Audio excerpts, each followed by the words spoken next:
prioritize it. It's not that big of a deal to them. Now, we still have no clarity on where this stuff is going. I don't know if you are ever on Netflix checking out old episodes of Raw. They have the Raw Vault on there. Never. Okay, well, see, you're part of the problem. But they have the Raw Vault on Netflix. They added it, I think, at the beginning of the year. If you go on there, it is so inconsistent and spotty. They still have not uploaded, like, there's years of Raw that still are not on there. And I fear that that's what we're looking at going forward. Like, I don't know if some of this content may end up on Netflix. ESPN said a few months ago, oh, sure, if it becomes available, we would have an interest in having a conversation about it. And that's all we know. There's been no reports. There's been no rumors about, well, they're in conversations with Amazon or ESPN. So before people start asking, we don't know where it's going. We just know it's leaving. And so there's going to be, you're not going to have access to that unless you have the physical media. I know some people held on to their physical media and a lot of people don't have it. That's going to be one of the only ways to get it unless, you have a VPN. And internationally, I think a lot of that stuff is still going to be on Netflix. So that may be one way to continue to watch it. Well, Netflix is too busy putting together an all-cash deal to buy Warner Brothers Discovery. That's why. Yeah, well, they're very busy with all this other stuff that doesn't include watching old episodes of fucking primetime wrestling. But unfortunately, you're going to lose access to a lot of that stuff. So this is our public service announcement to you. If you care about that sort of thing, you better go ahead and just binge as much of it as you can, because we have no idea where it's going. And even if it lands somewhere, we don't know how much of that content is actually going to migrate over. Yeah. We didn't know how good we had it, I think, at the time with the network. The network was fucking phenomenal. Great. Yeah. Fucking phenomenal. When they went from the network to Peacock, we lost a lot of stuff. Not everything migrated over. And I think it's going to be the same thing after Peacock. Wherever it goes, this shit takes time. And it's not like they push a button and boom, their whole vault is there. Unfortunately, there's going to be a lot of stuff that we lose. Now, I love the vault on YouTube. Like, I'm on there every day, and they're posting full shows sometimes, full pay-per-views. They just posted the full. Actually, it's not full, but they just posted that. Remember that Tuesday in Texas pay-per-view? Yeah.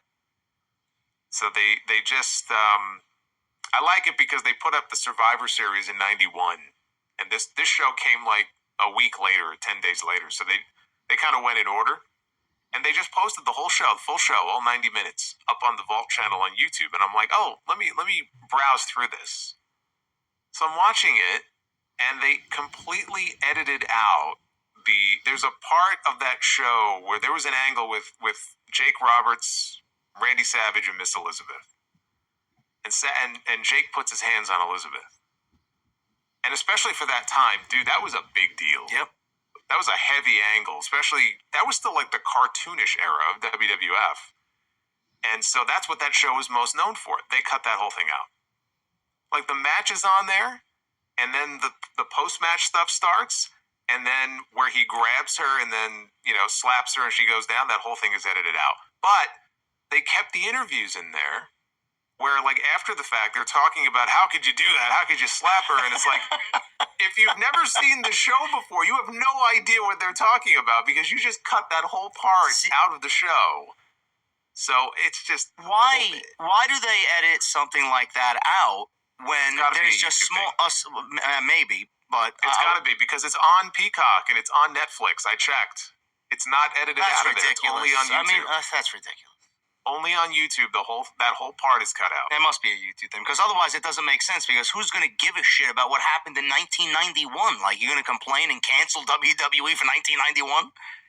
Come on. Dude, the way that the algorithm works on here, who knows? Can you imagine, like, the Vault channel gets zapped by YouTube and because of one little moment in a video? I mean, I don't know. I'm just guessing, because it doesn't make any sense to me why they would do that. So the point is, like, if you don't have the physical media, even the stuff that ends up on ESPN or Netflix, like, you're not going to get the whole thing. No. You're really not. No. So you probably should hold on to whatever you have, or digitize it. That's going to be your best bet. But, it's just, unfortunately, it's not a priority for them, so it sucks. I wouldn't be shocked if the Vault on YouTube eventually goes to a pay model. I'd listen. Anything for TKO to make their money back. I would not be surprised by that at all. But other fans have claimed that ECW branded content is listed as expiring soon. Other WWE library shows on Peacock include Championship Wrestling from Florida, Mid-Atlantic Wrestling, World Class Championship Wrestling, Mid-South, Smoky Mountain. Original WWE programs like documentaries and produced by WWE Studios are also available on the platform. So, like Jason said, we don't know where they're going to end up.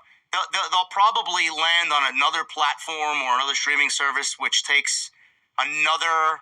When you have the smartest Wi-Fi from Xfinity, you can seamlessly stream WWE, It's about to start! making your home the main event. WWE. Really bad acting.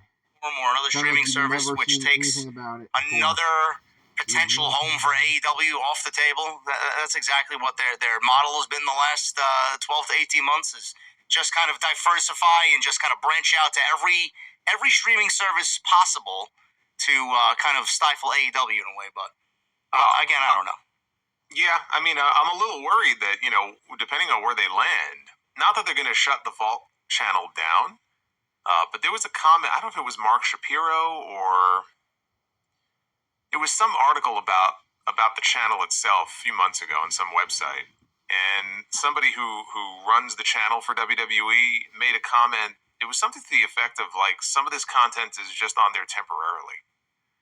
So my fear is that when they do land somewhere, I worry that some of the content that they're putting up, maybe it's the full shows, are going to actually be taken down. So that would suck. What did he say? I'm trying to find out who said that. Yeah, it was. I want to say, because there was a specific article on one of these tech websites. It was very fascinating. It was the team behind the Vault channel, and they interviewed these people, and there were some quotes. And I remember reading that, going, "Ooh, that doesn't sound good." Yeah, I can't find it right now. I'm not surprised that they said something along those lines. But Yeah. the WWE Network, outside of WrestleMania and The Undertaker, I would say is Vince McMahon's greatest creation, is the WWE Network. Yeah, it really was, and it was a hell of a lot better organized and easier to search than it is on Peacock. Yeah. Like, everything about it was just better. Well, wasn't that the reason? Because the same people that ran the MLB Network were running the WWE Network. I believe so. Yeah. And it was $9.99. You get everything. Now everything is so scattered. Like Saturday night's main event is no longer on NBC. If you want to watch it, you need Peacock. Yep. At least in this country. I don't know if maybe internationally it might be Netflix. I think it's Netflix. Yeah. But you need Peacock. So everyone who's like, "Oh my God, they're getting rid of the classic stuff. I'm going to dump Peacock." Okay, you can do that if you don't care about the NXT stuff, but you'll lose access to some other things like Saturday night's main event. Yeah, so that was in the news. We'll keep you guys posted on that. I know a lot of you guys like that type of thing, and I, on a Thursday night, just randomly searching YouTube, I always land on the Vault before I go to sleep. I watch something. So we'll see what happens there. Chris Jericho was in the news this week, and apparently Chris Jericho is rumored to be heading to the WWE, and WWE has already offered Jericho a retirement storyline. How that's possible, if he's still contracted to AEW, you figure that out. I don't know how that's even possible, but apparently, according to Meltzer, he noted that while nothing is confirmed, all hints are currently pointing toward a WWE direction for Jericho. The offer of a retirement storyline from the company suggests a long-term plan is in place should he return. And Meltzer says with Jericho, he says that he hoped Jericho would be back, but didn't say it would happen, as Tony Khan did. As noted many times, this one is a Jericho decision, and all hints that he's landing in WWE. I know that WWE has offered him a retirement storyline, and those in WWE said that is what they are interested in. Others expect him to be there early next year, but nothing is confirmed. Now, Jericho did come out just recently saying that he will be somewhere in 2026, and he still has a desire to wrestle. He looks great. Not a great update. Yeah. My update is that I will be somewhere in 2026. Yeah. Listen, Jericho, does he have a lot to give a WWE? Yes, but in a very minimal role. Does Jericho want to come in with the just retirement thing hanging over his head, or does he want to get situated there first and then maybe think about, like, they're already putting him in the fucking in the retirement bin already before he steps in the door? Like, this whole company is becoming a retirement village. Are you kidding me? John Cena, AJ Styles, Chris Jericho. Who would want that? Like, before you even get there, like, we're looking for you to retire. Like, can I have some fun first before I think about doing that? Well, Well, that's the whole thing. I mean, and again, if we take this report at face value, I read that as not that there's a long-term plan, like you'll come in and then a year or two from now we'll talk about it. Like it makes it sound like, yeah, okay, if you want to come back, we have a retirement story for you, right? And then we'll put you in the Hall of Fame, and then you can kind of ride off into the sunset. Jericho doesn't sound to me like he's ready to retire yet. So if that's the case, and all they're interested in is a retirement story, then I think there's actually a chance he ends up staying with AEW, because I think he wants more than that. That's really, to me, what it boils down to. Like, if that's literally all they want him for, and he's not ready to hang it up. This guy's posting selfies, shirtless, on social media. Like, he's not ready to hang it up yet. If WWE doesn't have any other plans for him, then he may well stay with Tony Khan for another year, 2 years. Well, listen, if he wants to retire, Tony Khan has done one thing right, and one thing better than a lot of the other things that he's done, and that's treat his legends the right way and send them off in the way that they need to. He gave Sting the best retirement that anybody could ask for. So if Jericho wants that, he's in good hands with Tony Khan. Other than that, WWE seems to already be disrespecting him before he even walks in the door. Like, yeah. Well, I mean, I never got the sense that Triple H was a big Chris Jericho fan. No, he sees dollar signs and money, and that's it. Goodbye. Yeah, they I don't know. Maybe they're on better terms these days, but they always struck me as not exactly exchanging Christmas cards. But yeah, I think that Jericho. The problem is that Jericho's most of his career was in WWE. So if he was getting a proper retirement, you would want access to that footage, and you would want montages and all that stuff. You're not going to get it if it happens in AEW. Like, they wouldn't even, dude, they would not even, and I don't know if Tony Khan ever asked. So maybe he never even asked the question. She banks with Chime, so she's racking up cash back on everyday purchases. Smart. First to find the Series 2 Sticky Station.